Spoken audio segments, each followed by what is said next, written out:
Pregnant हैं, expect कर रही हैं अपना बेबी, जाकर तुरंत अपने पार्टनर्स को दिखाइए ये video. Point number 12 very important, very very important, उनको खुद नहीं समझ में आता कि उनके साथ में हो क्या रहा है। Hi guys, welcome back to my channel. मैं हूँ आपके दोस्त गरिमा और आज मैं लेकर आई हूँ आपके लिए बहुत ही ज़्यादा इंटरेस्टिंग वीडियो।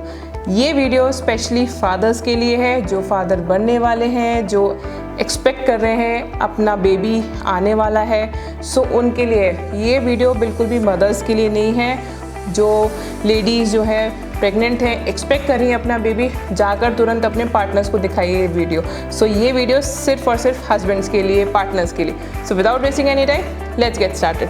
सो फ्रेंड्स, आज इस वीडियो में मैं बताने जा रही हूँ कि क्या रोल होता है पार्टनर्स का, हस्बैंड्स का, क्या ड्यूटीज़ होती हैं, क्या रिस्पॉन्सिबिलिटीज़ होती हैं अपनी वाइफ के प्रति ड्यूरिंग द प्रेगनेंसी, किस तरीके से वो अपनी वाइफ को सपोर्ट कर सकते हैं मेंटली, फिजिकली, इमोशनली, हर तरीके से। वो आज मैं उनकी रिस्पॉन्सिबिलिटीज़, कुछ रोल्स इस वीडियो में डिस्कस करने जा रही हूँ। तो चलिए शुरू करते हैं। तो यहाँ पर आज मैं आपको 15 चीज़ें बताने जा रही हूँ जो कि हस्बैंड्स को करनी चाहिए जब आपकी वाइफ जो है वो प्रेग्नेंट है।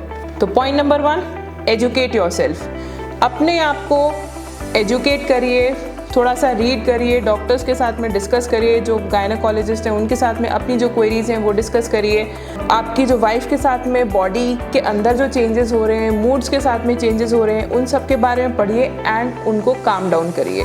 फीमेल को क्या चाहिए, क्योंकि आप उसका जो पेन है, आप उसकी जो परेशानी है, उसके अंदर बॉडी के अंदर हार्मोनल चेंजेस हो रहे हैं, उन सबको आप हैंडल नहीं कर सकते, वो आप किसी भी तरीके से नहीं कर सकते, क्योंकि बच्चा जो है एक औरत को ही पैदा करना है। पर आप उसको अंडरस्टैंड कर सकते हैं और साथ साथ में उसकी जो फीलिंग्स हैं उसको सुन सकते हैं। अपना जो वो दर्द बता रही हैं, अपनी जो फीलिंग्स बता रही हैं, उनको सुन के उनके साथ में शेयर कर सकते हैं। Understanding is a major role जो आप कर सकते हो। उससे क्या होगा, वो मेंटली, फिजिकली बहुत स्ट्रॉन्ग फील करेंगी।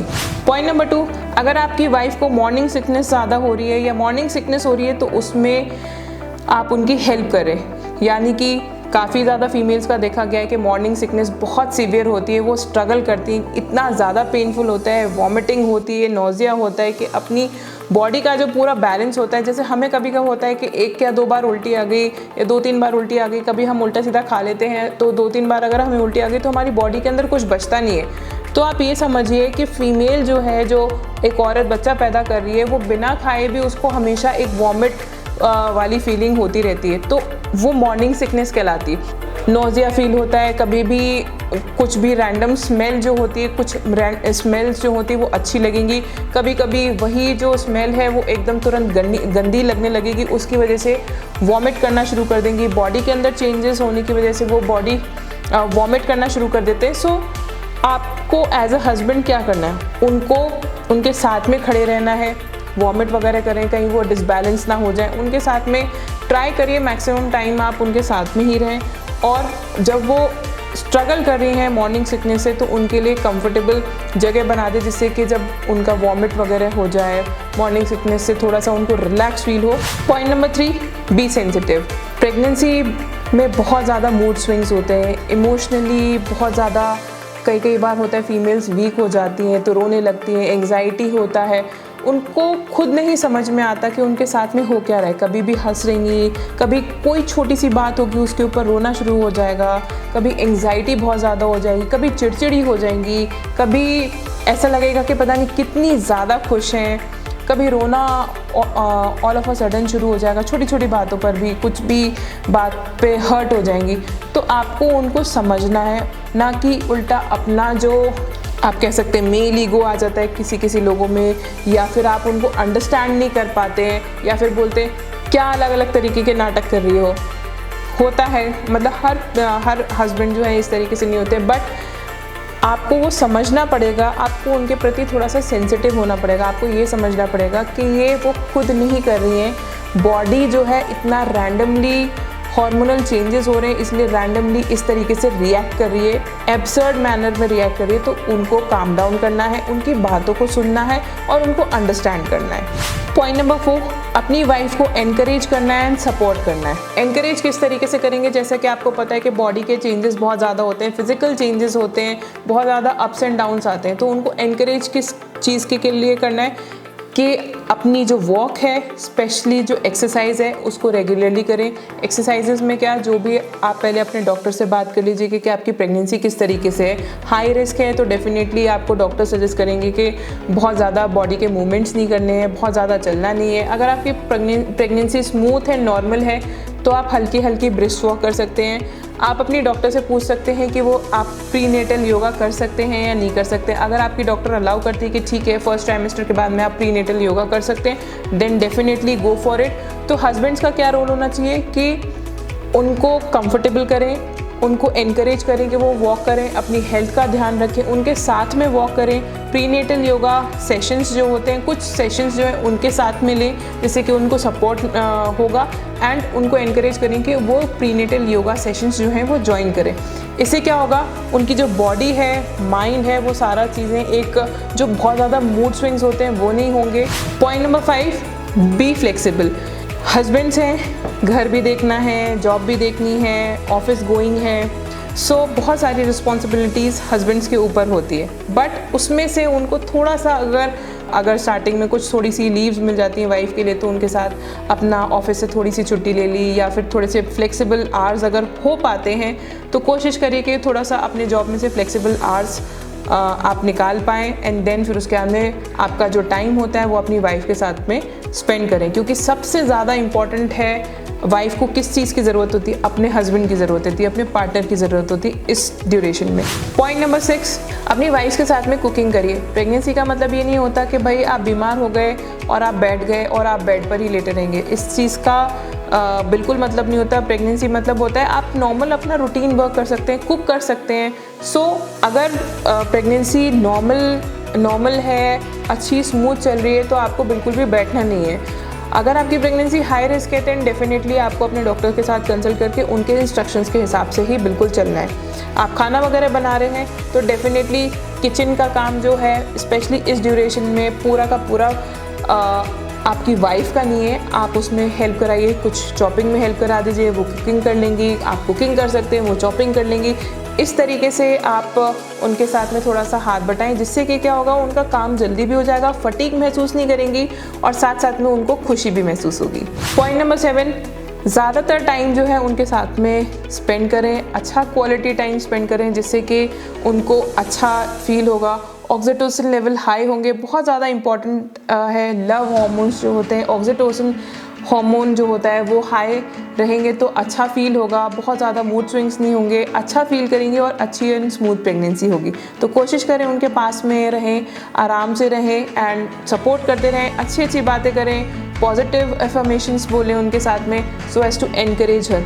उनको ये नहीं लगना चाहिए कि बच्चा बहुत बड़ी एक रिस्पॉन्सिबिलिटी आ रहा है और आगे भी उन्हीं को ही देखना है, इस तरीके से नहीं। पॉइंट नंबर 8, अपनी वाइफ के साथ में बेबी के नेम के लिए प्लानिंग करें, क्या कपड़े लेने हैं, किस तरीके की नर्सरी होगी, किस तरीके की चीज़ें आप उन बच्चे के लिए लेकर आएंगे, क्या क्या करेंगे जब बच्चा डिलीवर हो जाएगा। तो उनके साथ में प्लानिंग में इन्वॉल्व हो। जब प्लानिंग में इन्वॉल्व होंगे तो उनका माइंड जो है आपकी वाइफ का वो डाइवर्ट होगा और वो अंदर से बहुत खुश होंगी। वाई? बिकॉज क्योंकि उनके पास में अगर कोई भी नहीं होगा डिस्कस करने के लिए, तो वो बहुत नेगेटिव, कभी उल्टा, कभी सीधा, कभी पॉजिटिव, कभी अच्छा बुरा, ये सारी चीज़ें सोचेंगी। जब वो आपके साथ में होंगी तो फिर आप जब ये सारी चीज़ें, बातें अपने आप से इनिशिएट करेंगे, then she will feel happy.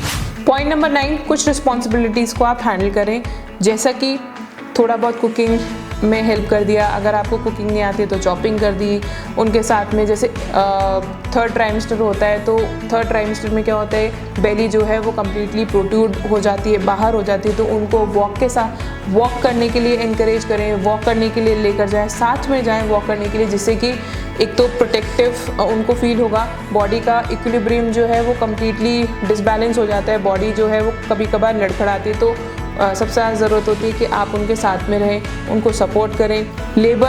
Labour की प्लानिंग करें कि ठीक है, जब आपकी जो वाइफ है वो लेबर में होंगी तो आप उनको किस तरीके से सपोर्ट कर सकते हैं। Point number 10, be a good listener.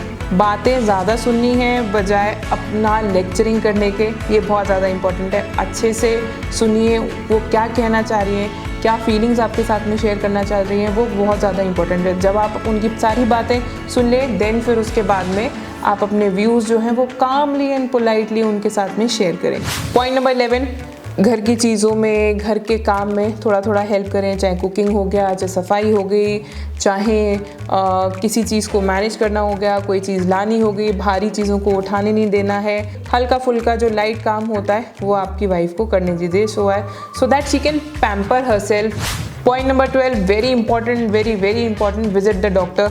कोई भी डॉक्टर की जो विज़िट होती है उसमें उनको अकेले नहीं जाने दें, साथ में जाएं, सुने, आपकी जो क्वेरीज़ हैं उनके साथ में शेयर करें। देखिए, एक मदर की क्वेरीज़ तो बहुत ज़्यादा होती है क्योंकि वो बच्चे को अंदर फील कर पा रही हैं, बच्चा उनके अंदर डेवलप हो रहा है, तो उनकी डेफिनेटली क्वेरीज़ होती हैं। बट आपकी जो क्वेरीज़ हैं आप डॉक्टर के साथ में शेयर करें, बात करें, एंड देन फिर उसके बाद में स्कैन्स में जाएं सो दैट वो एक सपोर्ट सिस्टम उनके साथ में हमेशा रहेगा। Point number 13, prepare for delivery. Delivery में डिलीवरी बैग होता है, जो हॉस्पिटल बैग एक फ़ीमेल के लिए ज़रूरत होती है, वो बैग प्रिपेयर करें। किस तरीके से आप डिलीवरी में अपनी वाइफ का हेल्प करेंगे, कभी मसाज की ज़रूरत पड़ेगी, कभी उनको उठाने की ज़रूरत पड़ेगी, हल्का सा वॉक कराने की ज़रूरत पड़ेगी, कभी हॉट वाटर शावर हल्का हल्का पीठ पे देने की ज़रूरत पड़ेगी जिससे कि जो पेन है वो रिड्यूस हो जाए। ये सारी चीज़ें अपने डॉक्टर के साथ में, अपनी वाइफ के साथ में डिस्कस करें एंड उनको डिलीवरी में पैकिंग से लेकर और डिलीवर होने तक में हेल्प करें। पॉइंट नंबर 14, वेरी इंपॉर्टेंट, उनकी हेल्थ का ध्यान रखें, यानी कि क्या वो खा रही हैं, कितना पानी पी रही हैं, ये बहुत ज़्यादा इंपॉर्टेंट है। किस तरीके का खाना खा रही हैं, क्या खा रही है, बहुत ज़्यादा तला भुना तो नहीं खा रही, हेल्दी फूड खा रही है। हेल्दी फूड का मतलब ये नहीं है कि कम्प्लीटली रॉ वेजिटेबल्स वगैरह इस तरीके से, दाल रोटी चावल सब्जी, प्रॉपर न्यूट्रिशियस फूड अगर वो लेते हैं वो ज़्यादा इंपॉर्टेंट है आपको वॉच करना। बहुत ज़्यादा फास्ट फूड तो नहीं इंक्लूड करनी है अपनी डाइट में। एंड पानी का इंटेक कैसा है, जितना ज़्यादा पानी पीएंगी उतना ज़्यादा वो हेल्दी रहेंगी। And last point number 15, make her feel special. Tell her कि वो बहुत बड़ा काम करें जो कि कोई नहीं कर सकता। She has that opportunity to do that, और किसी के पास में वो अपॉर्चुनिटी नहीं है।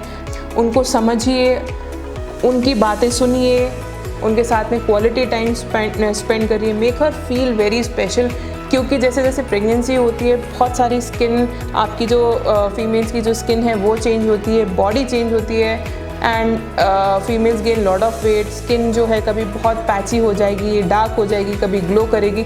सो जस्ट अप्रिशिएट हर। सो बहुत इंपॉर्टेंट है इस चीज़ को अंडरस्टैंड करना। जब आप इस एक चीज़ को अंडरस्टैंड कर लोगे ना, then you will definitely support your wife. So बहुत सपोर्ट की ज़रूरत होती है इस ड्यूरेशन में। So try and help and support her always. So friends, hope आपको मेरी वीडियो पसंद आई होगी। प्लीज़ लाइक एंड शेयर करना ना भूलें, चैनल को सब्सक्राइब ज़रूर करें एंड कमेंट भी मेरे साथ में शेयर करें, जिससे मुझे पता चलता रहेगा आपको मेरी वीडियोस पसंद आ रही हैं, और मैं फटाफट से क्विक रिस्पांस देना ज़रूर कोशिश करूँगी कि मैं आपको जल्दी से रिस्पांस दे दूँ आपकी क्वेरीज़ का। So then see you soon in the next video. Thank you.